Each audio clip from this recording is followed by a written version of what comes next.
கர்மாவை விட்டுவிடுறதுனால உனக்கு இந்த சரீரத்தை கூட காப்பாற்றிக்க முடியாது. ஞானம் இருக்கிறது, ஞானம் சித்தி ஆகிறது, பரமாத்மா புரியறது, அதை துக்கங்கள்லேருந்து வெளியில் வர்றது அதெல்லாம் இருக்கட்டும்.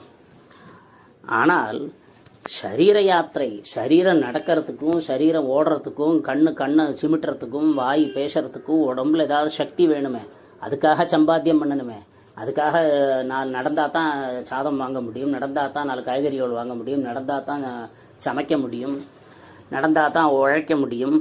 அப்படி இந்த சரீரத்தை கொண்டு போகிறதுக்கு கூட நீ கர்மாவை செஞ்சு தான் ஆகணும்.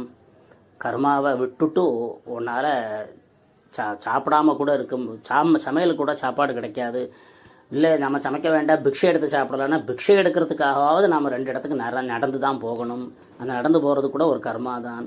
அப்படியாக எல்லாத்தையும் விட்டுட்டு இந்த சரீரத்தை கூட நம்ம காப்பாற்றிக்க முடியாது. அப்புறம் தானே ஞானம் அப்படிங்கிறார். நியதம் குரு கர்மத்தம் கர்ம